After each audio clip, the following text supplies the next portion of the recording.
Como nós já explicamos para vocês, agora vamos dar início aqui à nossa discussão, né?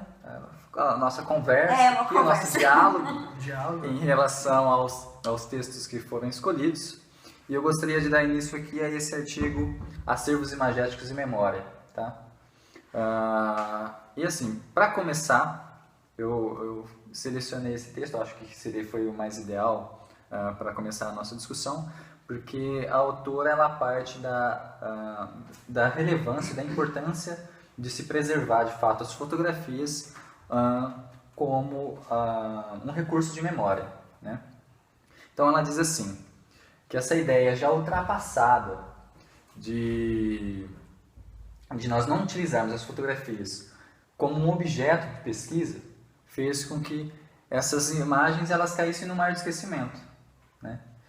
E quando a gente fala aí de mar de esquecimento, estamos dizendo que essas fotografias elas foram colocadas aí em depósitos, né? E que muitas das vezes elas não receberam um tratamento físico, né, adequado, um armazenamento bem feito, teve isso aí, uma preocupação com a higienização, né, toda essa preocupação bonitinha do tratamento do suporte. E com isso, nós tivemos uma perda de memória coletiva da humanidade, tá? É isso, assim, basicamente que ela começa já aí na introdução do artigo dela. Quando você fala de perder a memória coletiva ou a memória da humanidade, isso está muito relacionado com a questão do próprio conceito trabalhado no texto da memória, que é essa capacidade que a mente tem de guardar as nossas experiências vividas ao longo do tempo, né? Sim. E uma coisa interessante também que vale ressaltar, quando trazemos essa questão da memória, que com o advento da fotografia digital, por mais que ela possa apresentar facilidades, suas potencialidades, elas têm suas fraquezas. E nisso, a fotografia pode cair no esquecimento. No caso, a fotografia é o conteúdo iconográfico, né? Tem o iconográfico da nossa memória também. Que mais pra frente vamos falar sobre esse tema no outro artigo. E ela é imprescindível para a própria reconstituição do nosso passado, e ela também é fundamental para a compreensão da nossa identidade e da nossa história. Então isso é muito, como que eu vou dizer, usar um termo talvez até perigoso quando a gente fala de perder algo, né? Porque a gente está falando da nossa história, você está fazendo de uma trajetória até os dias de hoje. Sim. Então, a não importância a essa fotografia, seja no contexto digital ou como o Paulo está trazendo aí no analógico, na impressão mesmo, e da questão do armazenamento, a gente está perdendo a nossa identidade, assim, Sim. Contada através da história, né? Sim, e digo mais, isso acaba ocasionando também no problema de se construir a nossa identidade Sim, enquanto futuro, claro. também, né? Porque a partir do momento que você não tem a possibilidade de olhar para trás, também a gente não sabe, aí fica meio correndo ao risco de tomarmos certas decisões que não são corretas para a nossa vida enquanto coletivo, né? Agora, uma coisa que eu achei muito interessante aqui, indo na contramão, digamos assim, né,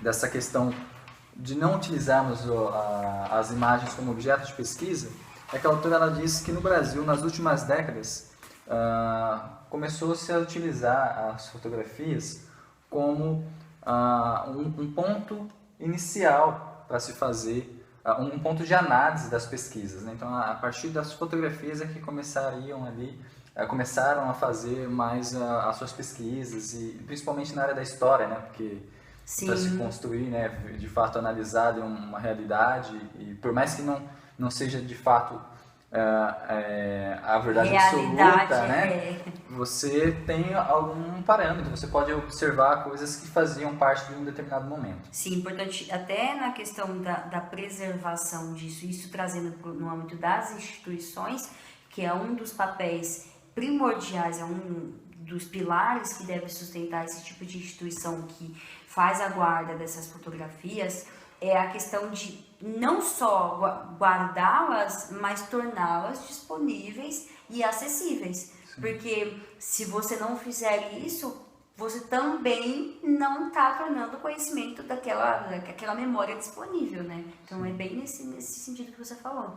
Sim, e também, ainda complementando isso que você está falando, ela disse que devido a essa utilização, né, essa maior frequência do uso da imagem nas pesquisas científicas, percebeu-se também uma supervalorização desses espaços de memória. E aí ela fala mais quando ela fala espaço de memória, ela está falando desses acervos audiovisuais. Então, assim, você percebe de fato que o contrário é verdadeiro do que foi falado no início. Outra coisa que me chamou muita atenção é que ela disse que quando você faz análise de uma fotografia, toda análise dessa fotografia, na verdade, passa-se por um filtro da semiótica, onde você identifica uma imagem, uma fotografia, no seu contexto, né? A imagem no seu contexto histórico, na sua existência no mundo, né?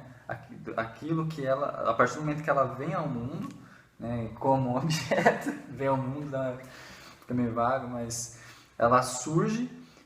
E você percebe também essa questão, digamos que essa evolução da imagem, né? Então você tem, por exemplo, até uma parte que ela coloca aqui, da fotografia no seu...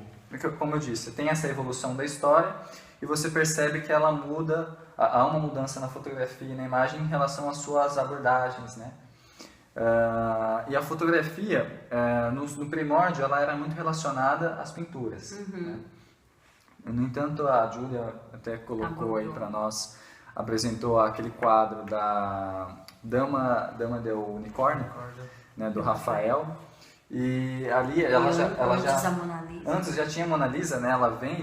A ideia surge ali da Mona Lisa, mas temos aquilo ali digamos até a Mona Lisa, né? A gente falou do Rafael, mas a Mona Lisa, ela faz uma ruptura, né, nessa questão das imagens, das pinturas. E ao passo disso também tem uma outra funcionalidade. Na história você tem ainda uma outra funcionalidade das fotografias, das imagens, servindo como um carimbo testemunhal, né, como prova de algo, né? E que hoje já tem uma outra concepção a respeito da utilização dessas fotografias enquanto algo que sirva como prova, né? Porque aquilo que é retratado numa fotografia nem sempre é uma verdade absoluta, né? Cada pessoa tem a sua memória, né, como individual. Então, quando você faz uma análise de uma fotografia, tem elementos representados ali que muitas das vezes faz sentido para você, que tem um contexto ali para você que muitas das vezes não tem para mim, né? Mesmo porque esse é um sentido que no artigo da Sônia Monegro e da Vanderleia Guarnieri, elas falam na questão de que quando você tem, fazendo uma análise da fotografia de valores, enfim, de sentidos que ela traz, a fotografia, quando tirada por alguém, ou a fotografia tirada de alguém, de um grupo ou de um indivíduo, ela vai ter um sentido daquela leitura de quem está compondo aquele cenário, aquele momento, que é muito diferente de quem está fora. Por exemplo, vou dar um exemplo, a gente tirou-se uma foto de uma festa. E de repente, se a festa quem estava éramos nós. Para nós, aquilo terá um sentido completamente diferente em dados momentos de um grupo que, se você expor essa foto, um grupo que não teve contato com aquela foto naquele momento, não teve contato, aliás, com o momento em que foi tirada a foto, ele vai ter um outro sentido, talvez, uma outra leitura, justamente pela questão das perspectivas que se trabalha no âmbito da fotografia. Da construção, né, do indivíduo, como a gente falou mesmo, né? Sim, também. O contexto que o Paulo colocou, que a foto ela não é uma verdade absoluta, tanto é que tem um autor, um poeta da Grécia, antigamente, ele falava que quando você tem uma verdade, essa verdade também ela pode ser deturpada, ela pode Sim. ser enganada. É, Digamos que tenhamos a verdade nesse momento como prova a foto, que aí entra aquela questão da manipulação da imagem, onde a Natália colocou muito bem essa questão também. Ou seja, fazer esse link muito interessante, e desde então, autores traziam essa ideia. Quando você tem uma verdade, a verdade nesse sentido, no nosso objeto de estudo aqui é a fotografia, uma verdade absoluta. Porque uma verdade é uma perspectiva. Exato. Que essa verdade ela pode ser muito Ela é bem um enganada. conjunto de verdades absolutas, né? Exato. São várias verdades absolutas. Mas assim, uma outra coisa que até você falou a respeito das fotografias digitais, né? Exato. Hoje também a gente tem, quando a gente fala de verdade absoluta, quando você faz uma análise de uma fotografia, é meio difícil, devido também às tecnologias, tem, até no artigo fala, do Photoshop, né?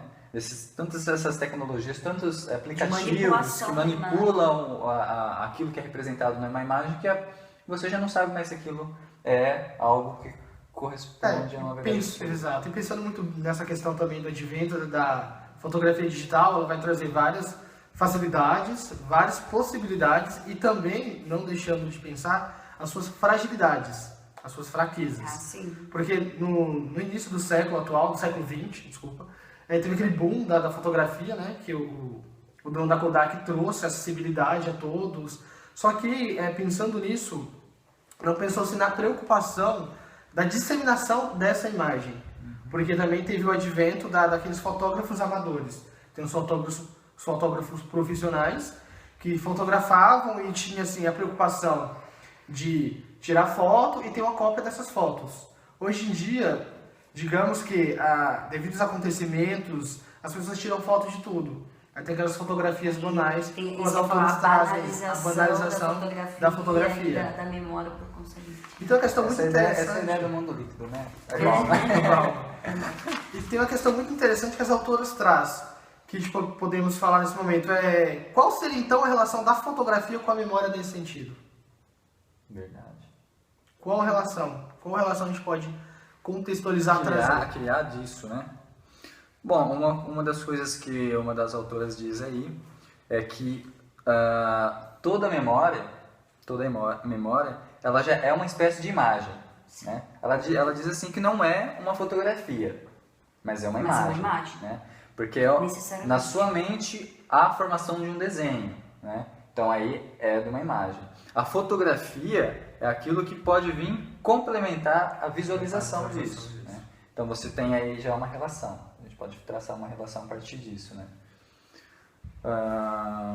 E um exemplo muito clássico, muito interessante que a gente pode trazer, que as autoras apontam no artigo, na relação da fotografia e da memória, é o álbum de família. Sim. O álbum de família, porque o álbum de família ele é feito para recordar, para ter uma certa memória. O álbum de família. Antigamente. Exato, antigamente. E atualmente agora, em relação à fotografia digital, as pessoas têm aquela banalização da fotografia e não se preocupam em questão de ter uma memória, digamos, futura, mas algo momentâneo. Ou entra ter aquela questão instantâneo, né? Digamos, aquela questão do status. Do status, do que está acontecendo no meu momento, né? Exato. Foi muito bem apontado na apresentação do seminário do grupo da semana passada, o grupo anterior. Trouxe essa questão de fato, as pessoas tiram a foto. Será que é para estar naquele lugar, para mostrar para alguém? Enfim, entre outras questões, que não é o caso agora, mas pegando... Mas acho que você pode trazer um pouquinho isso até porque a gente entendeu, mas acho que você não abriu tanto a questão da relação do álbum de família, que você tinha antes uma relação com a fotografia, onde, exemplificando, você tirava as fotos e... para você depois revisitar essas fotos e rememorar aqueles momentos. Então você tem, por exemplo, um álbum de um bebê. Ele nasce, você vai tirando fotos, primeiros passinhos, vai crescendo. Quando essa criança chega na idade adulta, então torna-se um adulto, sempre tem aquela questão da mãe apresentar para a nora, pro namorado, pra namorada, ou pro próprio filho lá, e explicar, olha como ele é, como ela era, olha meu bebê, não sei o quê. É disso que você está falando. Então, tipo assim, você usa o recurso da fotografia naquele momento como um aparato de recuperação da memória. Então você vê isso claramente. Aquela E aí você fotografia tá é um negócio analógico, né? Antigamente impressa. impressa, E aí é exato. guardada, tem tudo com essa questão do armazenamento e tal. E agora o que você está falando é que nesse contexto, hoje, nesse contexto que tem, digital, você tira perde milhares de isso, né? Exato. Perde-se essa identidade da fotografia como algo que de fato recupera essa memória, né? Há um pouquinho de, talvez aí, eu não sei, tá? Digam vocês também, se não seria uma distorção um pouco do propósito inicial da fotografia, de servir ali como uma fonte de informação, como um lugar onde você vai e faz a rememoração, né? Você percebe que hoje, de fato, você tira 500 fotografias, mas uma vez ou outra, e olha, tem gente que nem vê. Não, né? nem vê. Muitas das vezes eu tiro fotografia, eu mesmo não recordo. Você guarda, Às vezes eu vai. perco. E outra coisa muito preocupante em relação ao suporte quando a gente refere-se à fotografia digital, que há pouca preocupação referente a isso. E devido à mídia crescente, digamos, a concorrência em si também nessa área, tipo, há vários preços e as pessoas acabam aderindo mídias baratas e nisso a perca muito fácil do suporte. Um exemplo, eu vou dar um CD. Um CD, se você coloca lá 50 fotos em um CD, digamos que a pessoa usou só aquele suporte, como isso já aconteceu inclusive comigo, se o CD arranhar, você perdeu toda a foto. Sim. Diferente daquele sistema analógico antigamente, que tinha mais uma vez a foto a questão impressa. de hoje e do ontem, com essa relação, né, essa transposição da relação que se dá da relação não, na verdade do sentido que se dá para a fotografia, né? Exato. Porque se eu coloco em qualquer lugar, em qualquer suporte, não necessariamente eu estou mostrando a minha preocupação em preservar aquela memória. E é aquela coisa, eu tiro quem não, num evento já tirou 5.000 fotos. Com certeza. E eu, Querendo você ou não, vai aquilo é fazer memória. como? Exato. É memória, É mas memória. como que você vai direcionar isso? Porque antigamente você tinha isso, esse apreço por trazer a memória para hoje, né? Como é que fala? Para os dias de hoje. Tipo, então você traz o passado para os dias de hoje. E hoje, como vocês falaram, cai no esquecimento. E isso aí entra também numa outra ideia que, agora eu não lembro quem foi dos autores, que fala daquela ideia do isto foi. Né? Isto foi. Que você tem tanto a fotografia quanto a memória, ela é algo que de fato seria aí uma... Não, a memória não, né? Vamos falar da fotografia. A fotografia. Porque esse conceito vem da fotografia. Essa ideia que vem da fotografia. Do isto foi, que seria uma forma de você revisitar um passado, né? É um registro do passado mesmo. Sempre vai ser, porque a partir partir do momento em que você tira uma foto, ela sempre vai ser o registro do passado. Não importa, porque a gente sempre tem, uma tendência a relacionar o passado com a questão, com um ano muito distante. Não, se a gente registrar, estamos aqui agora, a gente registra um momento, isto foi. Porque a partir de segundos depois, já é passado. Então vem essa relação de tempo que traz na fotografia, né? Que é fotografado através do tempo, né? Um instante através do tempo. É um recurso. Bom, lembrando que a fotografia, ela funciona em nossas mentes como um passado preservado, né? Onde a cena é congelada e nos resta as memórias vividas. Ou seja, esses registros fotográficos são experiências que foram vividas e o interessante é que essa memória ela pode ser construída no momento que a fotografia foi feita. Isso é decorrente do local, das pessoas ou do momento que aquele fato foi registrado. E aí, para fechar aqui a nossa conversa, na perspectiva das autoras, elas trabalham na conclusão que a fotografia ela pode ter a sua morte aparente e o ciclo de memória, de recordação e rememoração pode extinguir-se também. E o que nos resta desse processo fotográfico é o documento relicário, porque de fato as pessoas, a gente cresce, envelhece e morre, ou seja, passa. os objetos eles se transformam, eles se deterioram, mas a fotografia ela registra, ela materializa e ela imortaliza. Contudo, se algo nesse processo é quebrado, a lembrança é interrompida também. Logo, quando você tem a extinção de um documento, você também tem a extinção de uma memória. E aí, para fechar, eu vou colocar uma frase que elas finalizam o texto, que é: assim como a fotografia, a memória também recria o real. Portanto, fotografia é memória e com ela se confunde e é o que nos permite até viver. Pode começar. Então, para finalizarmos, eu acho que a gente deixa aberta aí a Discussões. discussão, né, com a turma também.